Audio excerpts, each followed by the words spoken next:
Social media এবং সাধারণ গণমাধ্যমে তারা একটি তথ্য পান এই ট্রাইব্যুনালে একজন আসামি অভিযুক্ত শেখ হাসিনা এবং আরও একজন গাইবান্ধার আওয়ামী লীগ নেতা শাকিল আহমেদ, তাদের মধ্যে একটা কনভারসেশন হয়েছে টেলিফোনে, যেটা সামাজিক যোগাযোগ মাধ্যমে প্রথমে ভাইরাল হয়।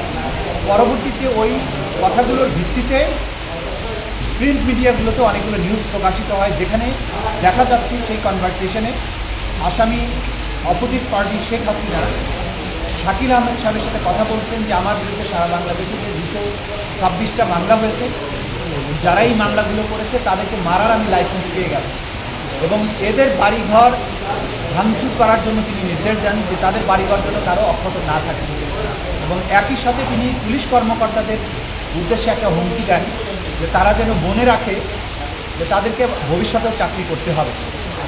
এই কথোপকথনের মাধ্যমে এইটা তদন্ত সংস্থার কাছে সুস্পষ্ট হয়েছে যে এই দুজন অপোজিট পার্টি অর্থাৎ আসামি শেখ হাসিনা এবং শাকিল আহমেদ তাদের কথোপকথনের মাধ্যমে আন্তর্জাতিক অপরাধ ট্রাইব্যুনালে চলমান যে বিচার প্রক্রিয়া তার সাক্ষীদেরকে ভয়ভীতি দেখিয়েছেন, বিচার প্রক্রিয়াকে বাধাগ্রস্ত করার চেষ্টা করেছেন এবং এইখানে যে মামলাগুলো রয়েছে সেগুলোকে প্রেজুডিস করার চেষ্টা করেছেন।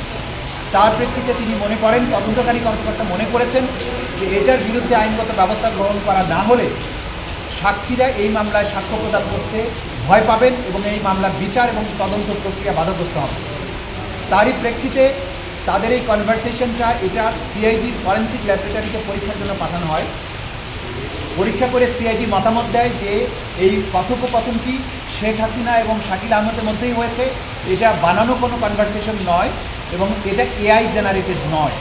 তার প্রেক্ষিতেই আমরা আজকে আদালতের কাছে 11(4) ধারা অনুযায়ী আবেদন করেছিলাম তাদের বিরুদ্ধে কন্টেম্প্ট প্রসিডিংস ড্র করার জন্য বা শাস্তিমূলক ব্যবস্থা গ্রহণ করুন। আদালত আমাদেরকে এটা শুনেছেন। শোনার পরে এই দুজনের বিরুদ্ধে অর্থাৎ শেখ হাসিনা এবং শাকিল আহমেদের বিরুদ্ধে 11(4) ধারা অনুযায়ী কন্টেম্প্টের নোটিশ ইস্যু করেছেন। আগামী 15ই মে অথবা তার পূর্বে তাদেরকে সশরীরে অথবা আইনজীবীর মাধ্যমে আদালতে তাদের এই কনভারসেশনের ব্যাপারে তাদের যে কন্ডাক্ট সেগুলো ব্যাখ্যা দেওয়ার জন্য আদালত নির্দেশ দিয়েছেন। 15 তারিখে এই বিষয়ে পরবর্তী আদেশের জন্য দিন ধার্য আছে। সেদিন যদি তারা তাদের জবাব দাখিল করেন তার প্রেক্ষিতে ট্রাইব্যুনাল পরবর্তী কার্যধারা গ্রহণ করবে। Enjoy the life, চলো উড়াই খুশি তুলে নিয়ে হাতে। Cheer up, oh oh, cheer up, oh oh, cheer up, oh oh, cheer up. চিল হবে রিফ্রেশিং মুডে। চিয়ার আপ, চলো উড়াই খুশি।